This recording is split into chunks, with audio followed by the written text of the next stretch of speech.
Lino ttaka lya gavumenti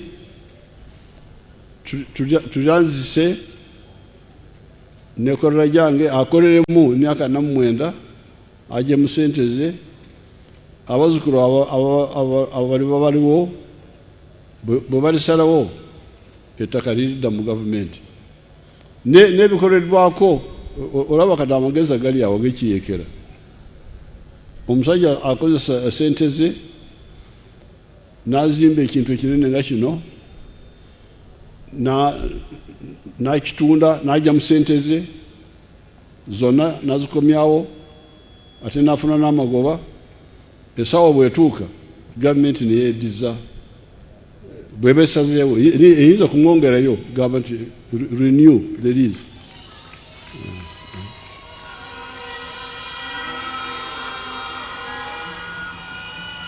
Now I have been here, I have seen the facilities. I have been assured that they meet the standards of AFCON and other international groups. So I'm very happy. So we now have Nambole, which is the government one. This one is also government, but now leased to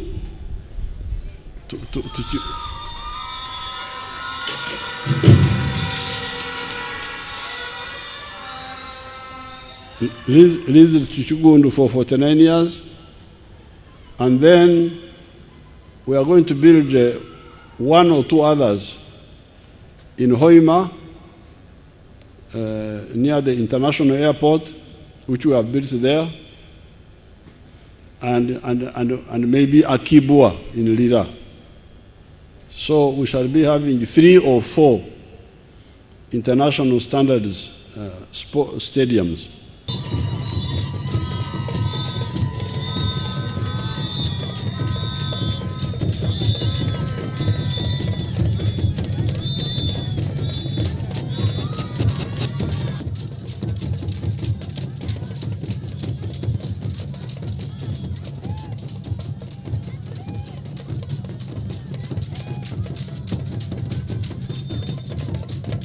Your Excellency, all ministers available today, all protocol observed, I take this opportunity to humbly welcome you on the commissioning of Nakivubo Stadium. Your Excellency, we are humbled by the fact it's because of your guidance and political blessing that I, for one, have been able, as an ordinary Ugandan, to put up such a structure. Your Excellency, I take this opportunity to introduce to you the team that has been behind this project you are commissioning today. Starting with management, which is sitting over here. Your Excellency, today we didn't invite anyone outside the perimeters of people that were direct participants in the implementation of this project.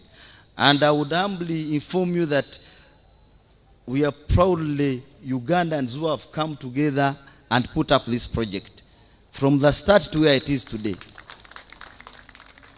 Your Excellency, all the people you see here are the Ugandan ladies and gentlemen that have been working on this project.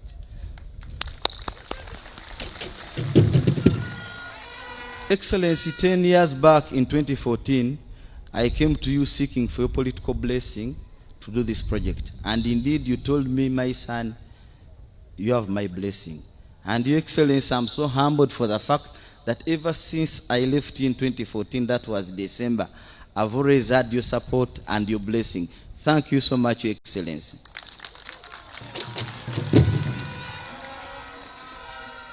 Your Excellency, we've had a lot of hardships here and there, but within the perimeters of reason, it would be unjustified for me to simply narrate the story of the hardships I've had when I've got such a project today being commissioned by His Excellency. In reason, we look at substance rather than formation. What matters today is the fact that the project is here and it is being commissioned by His Excellency.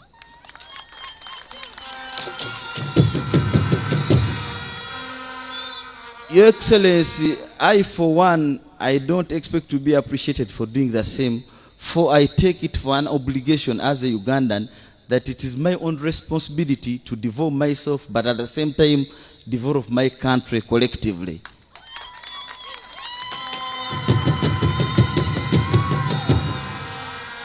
And Your Excellency, I take this opportunity to talk to my fellow Ugandans that this is a direct reflection of your effort and struggle.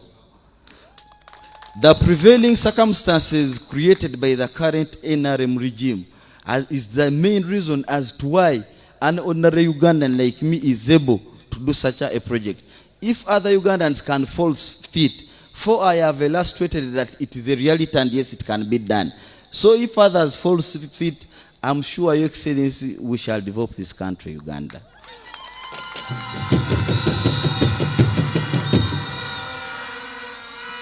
Your Excellency, without saying much, let me take this opportunity to invite the Honorable Minister of Sports to give his remarks. We will later invite you to give us your wisdom and guidance on the same.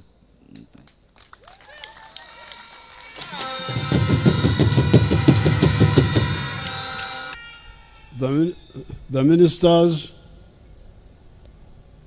the permanent secretary,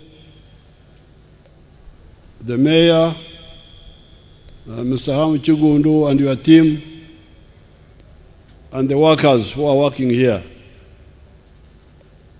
I want to congratulate and thank Hamis Kiggundu for the good work he has done here.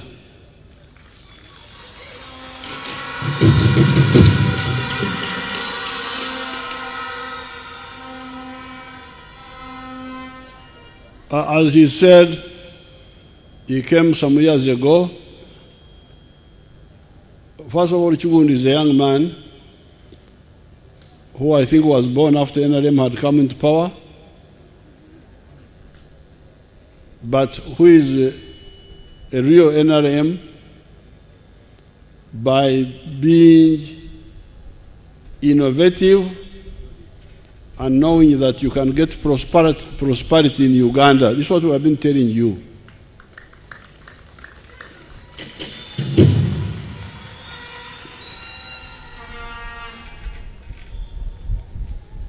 Twabagamba bwe twali mu nsiko nti Uganda esobola kwemalirira mbyokwekuuma.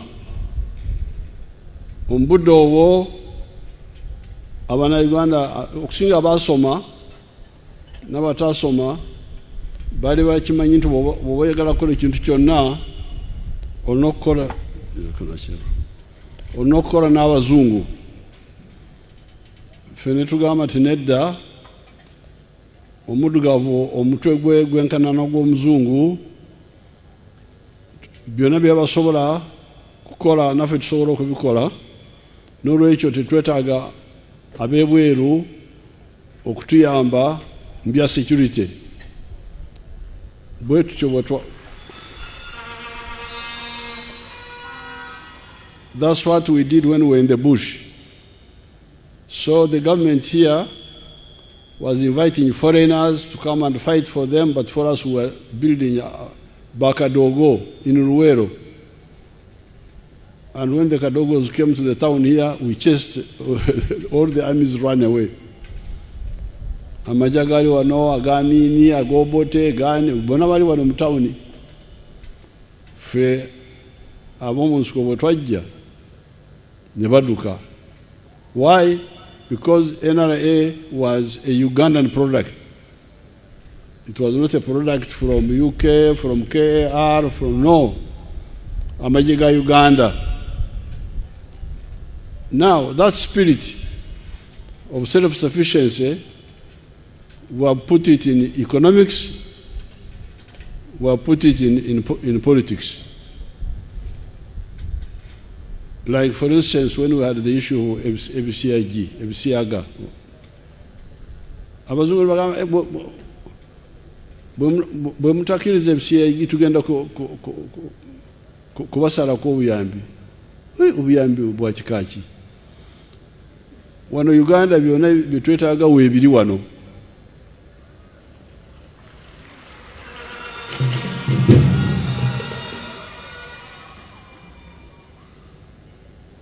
nze sirya muceeri, sirya migati, siri muzungu, ndya kalo. Munda wana myaka 8 ndi ku kalo.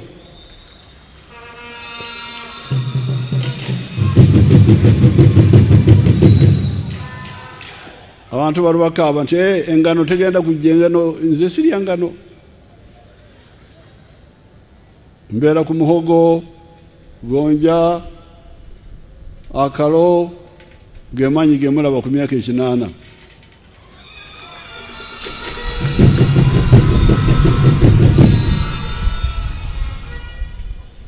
Therefore, on the issue of the economy, just like in the issue of security,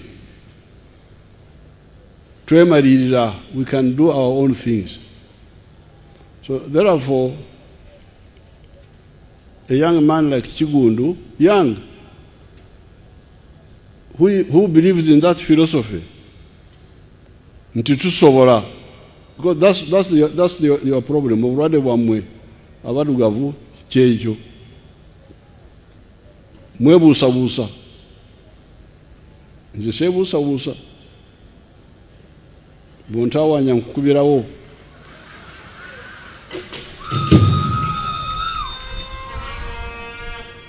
So I want to really congratulate and thank Kiggundu, because he has been able to show that attitude,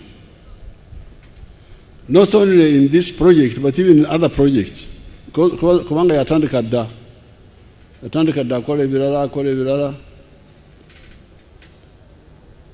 Now, when he came with this idea, omungeri yange yekiyeekera nagitegeererawo, kubanga fe abayeekera tetulwawo. Bw'olwawo okusalamu ofa, omuyeekera talwawo. So when Kiggundu came, it was a clear idea. There is a government asset called Nakivubo. You lease it to me, I develop it using private money, and then I recover my cost through the collections and also the other businesses I will do around there in 49 years. So this was clear. What is the problem?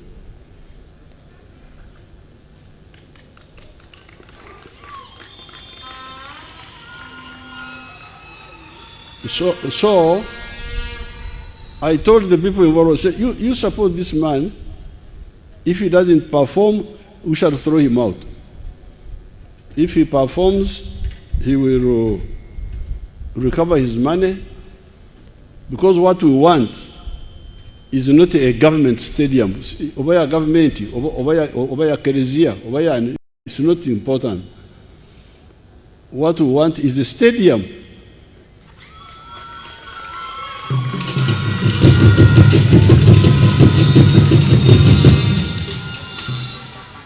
Naye abantu bamwe baberamu ebyo, government, it's not government, it's not important. We want a stadium in Uganda, operated or run by whoever, but let it be in Uganda. Because even if it is being run by a private person, abazanyi bwe bajja wano, esente ze balese mwena mugenda kugabanako, ab'amahoteri, aba taxi, abatunda bya chapati byammwe, abo bonna bagenda kuganyirwa. So let the man use private money and recover his costs from gate collections and from the other businesses around. Naye kubanga abantu bamwe balwawo okufuna ensonga, ate ne bamuteekako board ya government. Bannange, board yaki? The board Bodi yaliwo bwe yali stadium ya government yokka. Naye kubanga kati tuwadde ono nekolera gyange okuba yabaakola omulimu, ye ateekeko bodi eyiye si yammwe aba gavumenti.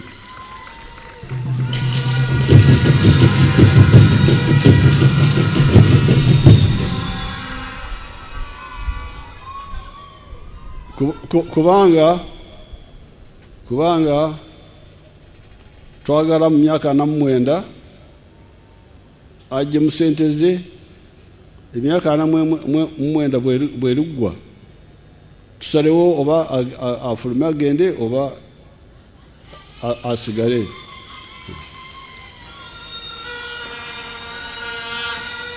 So kati bw'omuteekako bodi yo, singa ebintu bitambula bulungi, omusango gunaaba gwani? Olaba babeerawo just so then some people said bagala kugifuula freehold. Nebaga nti nedda kya freehold awo lino ttaka lya gavumenti tulyanzise nekolera gyange akoleremu emyaka 49 ajje mu ssente ze, abazzukulu abaliwo baliwo bwe balisalawo ettaka liridda mu gavumenti n'ebikolerwako. Olaba kati amagezi agali awo gekiyekera. Omusajja akozesa ssente ze n'azimba ekintu ekinene nga kino n'akitunda n'ajja mu ssente ze zonna n'azikomyawo, ate n'afuna n'amagoba. Essaawa bwetuuka gavumenti neyeeddiza, bw'eba esazeewo eyinza kumwongerayo gamba nti renew the lease.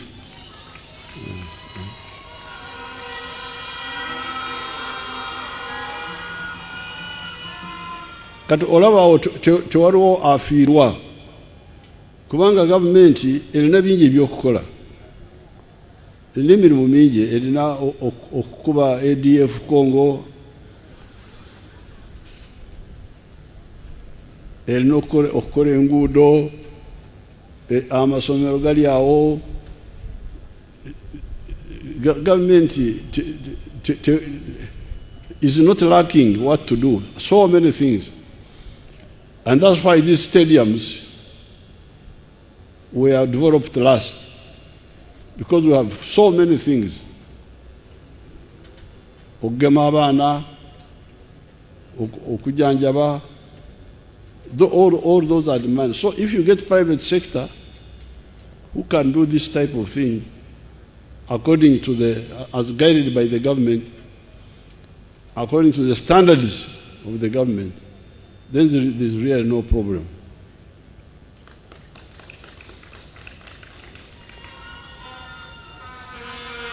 Now I have been here, I have seen the facilities, I have been assured that they meet the standards of AFCON and other international groups, so I'm very happy. So we now have Nambole, which is the government one. This one is also government, but now leased to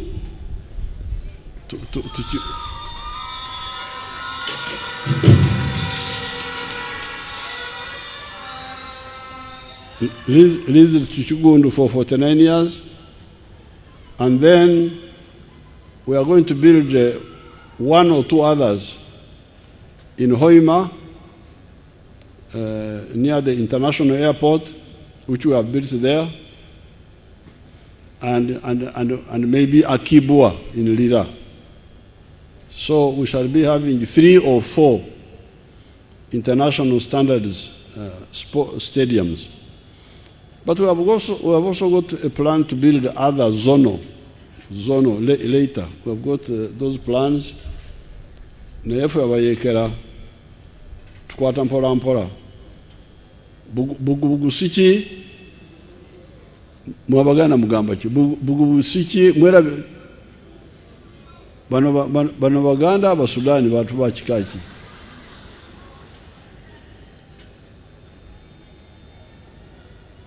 bugubusiki akwate mpola akola ki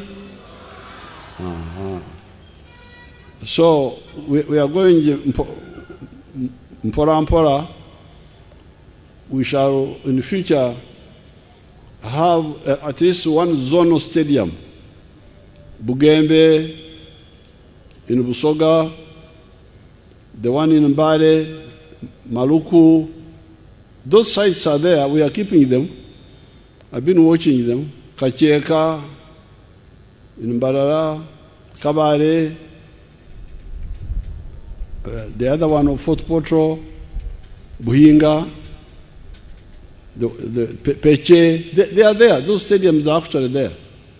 The sites, they just need renovation. Peche, in Gulu, and even Soroti, they have one there. So they are there. In Tororo, there is. We shall handle those later. So therefore, I want to congratulate, first of all, congratulate Hamis Kiggundu for his innovative spirit.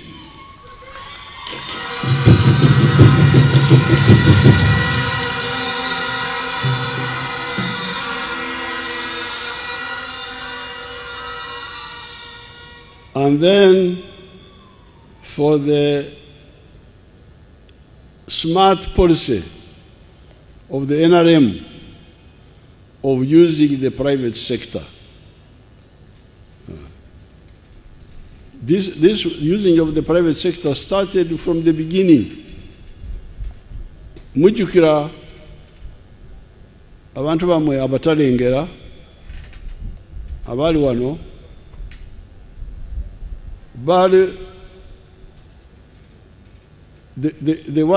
they like to monopolize problems. I don't know why. You don't know why a government would want to monopolize problems. Bobo balowooza nti ebizibu kulya. Tebamanyi nti ebizibu biringa olutalo. Abanyankole balina olugero lugamba nti enduulu y'ebyokulya oteera nki. Bw'oba okuba enduulu y'emmere okuba katono abantu bange baleme okujja emmere netabamala. Naye ate bw'oba okuba ey'olutalo okuba nnene ey'amaanyi ddala abantu bajje bangi. So bali abedda abali mu gavumenti balowoozanga nti ebizibu by'ensi oba mmere should monopolize them. Nze wa NRM nkimanyi nti ebizibu lutalo. N'olwekyo bwe nkuba enduulu nkubira ddala ey'amaanyi. Mujje mutuyambe ayagadde yenna. Kati mulaba baasi ziri wano. Tosobola n'okuzibala. Kampani ezo simanyi baasi zirinawo ebiwandiiko zonna simanyi ziri kampani mmeka. Abantu batambula. Aba taxi. Aba boda. Now, ekizibu ky'entambula twakimala kati mutuuse n'okugwa empi ku bigambo by'entambula kubanga entambula za buli kika weeziri. So that's how we solve the problem of transport, by policy only. Muleke abantu abaagala kusaabaza abantu bagende mu maaso. Abaagala kusaabaza abantu bagende mu maaso. Abaagala okwetika emigugu bagende mu maaso. Eyo netuvaayo ne tugenda mu mahoteri. Gavumenti yali eyagala kwefuga amahoteri. Akahoteri kamu wano wali bubiri, Apollo n'eryendala Nairo Mansion. Okugenda Jinja yalina akahoteri kamu, Crested Crane. Mbale waliyo akahoteri kamu, Eragon. Hoteri, mulimu gwa hoteri nagwo gwa gavumenti. okufumba chapati nagwo mulimu gwa gavumenti n'amandazi nesibanya minisita mu kifo ky'okukola emirimu egyamanya ali mu kufumba kuyimirira abafumbi netubagamba nti muve mu mahoteri leka abantu bekolere ebya hoteri kati mulaba amahoteri agajjudde wano tegabalika. So therefore even here in sport education abantu okutandika amasomero agaabwe mulaba omulimu ogukoleddwa ndowooza kati amasomero aga private gasinga n'aga gavumenti aga secondary obungi n'olwekyo namukino ekyemizannyo kekakodyo ketutandise okukozesa n'olwekyo njagala kwebaza Kiggundu kubanga yavaayo n'ayanukula omulango ogwo ogw'abaana ekolera gyange mu byemizannyo. Mwebale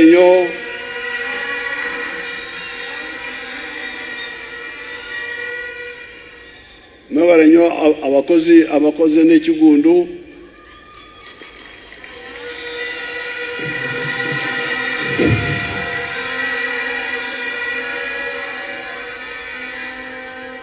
waliwo programs endala Kiggundu zayagala okwenyigiramu nga okulongoosa ebintu byaffe wano okubitwala ebweru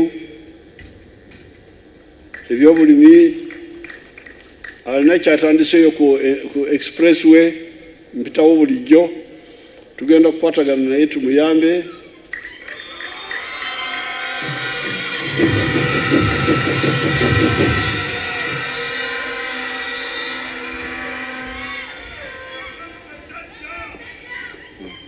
mwebale nnyo mwebale ddala mugende mu maaso n'emirimu gyammwe gye mukola. Thank you very much.